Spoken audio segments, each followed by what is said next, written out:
بسم اللہ الرحمن الرحیم۔ ایک اچھی بات کے ساتھ، زندگی چھوٹی نہیں ہوتی، بس ہم جینا ہی دیر سے شروع کرتے ہیں۔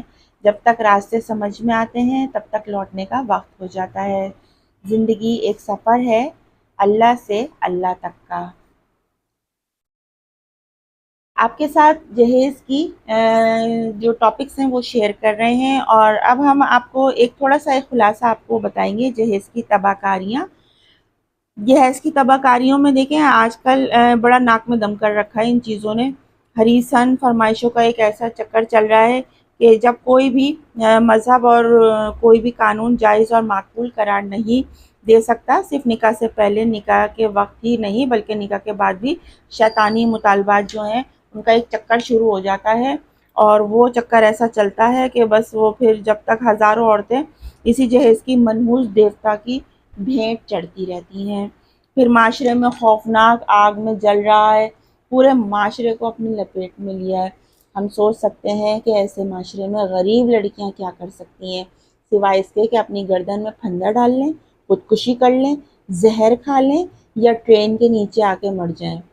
تو دیکھیں عورت کی حق تلفی آج کا یہ غلط رواج پڑا ہے۔ بڑا عجیب سا رواج ہے کہ لوگ ایک طرف تو بیوی کا مہر بھی ادا نہیں کرتے، اور ان سے ان کا شرعی حق ہے وہ تو ادا نہیں کرتے، اور دوسری طرف الٹا ان سے غیر شرعی مطالبہ یعنی جہیز کی رقم کا مطالبہ کرتے ہیں۔ شریعت اور قانون سے بھی زیادہ بڑا درجہ اس کو دے چکے ہیں، اور اس کی حد درجہ پابندی کی کوشش کی جاتی ہے۔ یہ صریحاً عورت کی حق تلفی ہے۔ اس کے بھیانک اثرات سے آج خاندان ٹوٹ رہے ہیں اور معاشرہ تباہ ہو رہا ہے، اور واقعی میں حقیقت میں یہ سب کچھ دیکھنے میں آتا ہے تو ہمارے نظروں کے سامنے ہے یہ جو سب کچھ ہو رہا ہے۔ اور بعض امیر لوگوں کے لیے دیکھیں یہ ایک لمحہ فکریہ ہے کہ خودکشی شریعت کی روح سے حرام ہے، مگر اس فعل حرام پر اکسانے والا ظالم اور حریص معاشرہ ہے۔ یہ معاشرہ ہی ہم ایسی بچیوں کو اکساتا ہے جو انسانیت کے قتل عام پر تلا ہوا ہے، اور اس میں کم عقلی، کم علمی اور شرعی کسی بھی حیثیت سے آپ غور فرمائیے، جہیز کی رسم آپ کو انتہائی قبیح، مذموم اور بھیانک معلوم ہوگی۔ اس سے اجتناب بہت ضروری ہے، خاص کر اسلام کے نام لیواؤں کے لیے بہت ضروری ہے۔ یہ انسانیت کے نجات دہندہ ہیں، لہٰذا جن لوگوں کا ضمیر ابھی مرا نہیں ہے، وہ مردہ نہیں ہوا ہے، وہ ذرا سوچیں کہ دین اور اخلاقی کی تقاضوں کو فراموش کر کے اپنے ضمیر کی آواز کو دبا کر کدھر جا رہے ہیں۔ ان کا قبلہ اور کعبہ کدھر ہے؟ انہیں دین اور اخلاقی ملک و ملت کا مفاد زیادہ عزیز ہے یا چند سکے جنہیں جھنکار کر وہ اپنے دین اور ایمان کے ضمیر پر ان کا سودا کرتے ہیں؟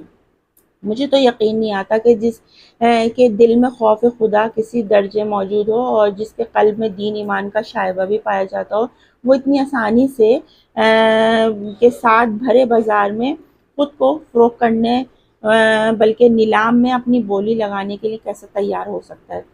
فرمائشی جہیز آج معاشرے کا ایک رستہ ہوا ناسور بن چکا ہے، اور اس کو جتنا جلدی ہو سکے ختم کر دینا چاہیے، اور ان فضول خرچیاں یکلخ ختم کرنے کے یہ جو راستے ہیں، سیدھے سادے طریقے سے نکاح کریں، مجلس سے منعقد کرنی چاہیے۔ فضول خرچی کرنے والے کی شریعت کی نظر میں شیطان کے بھائی ہیں۔ مال و دولت بھی اللہ تعالیٰ کی ایک امانت ہے، اور اگر آپ اسے بیجا خرچ کریں گے اور بیجا اسراف کریں گے تو اس سے اللہ تعالیٰ کو آپ اپنے آپ سے ناراض کریں گے، اور پھر مناتے رہیے گا۔ جب اللہ ناراض ہو جاتا ہے نا تو پھر آپ کی زندگی، آپ کی صحت، آپ کے رزق، آپ کے مال دولت سے، آپ کے گھروں سے، آپ کے ہر کام سے وہ برکت بھی چھین لیتا ہے۔ آج مالداروں کے نام پر نمود و نمائشی مظاہروں کا غریبوں نے جینا ایسا دوبر کیا ہوا ہے کہ وہ بیچارے بس کیا ہی کریں، اور لہٰذا فضول خرچی اور نمائش کی چیزوں پر پابندی لگانا بہت ضروری ہے۔ اس کے لیے بہت اسٹرکٹلی ہماری گورنمنٹ کو بھی، لوگوں کو بھی، سب کو ایسے قانون بنانے چاہیے کہ ان چیزوں پہ کوئی بھی آواز ایسی جہیز کے نام پہ نہ نکالے کہ یہ ایک لعنت ہے۔ اب نوجوانوں کی بھی تو کچھ ذمہ داری ہے، اس میں کیا ان کی ذمہ داری ہے؟ بھئی ہمارا جو نوجوان طبقہ ہے وہ آگے بڑھے، وہ بتائے ماشاءاللہ پڑھا لکھا ہے، بہت اچھا ٹیلنٹڈ ہمارا نوجوان طبقہ ہے جس میں بہت اچھے بچے بچیاں شامل ہیں، اور اگر مسلمان نوجوان ہیں تو انہوں نے دیکھیں علماء کی سرپرستی میں ہر محلے گاؤں میں جا کر وہ کوئی ایسی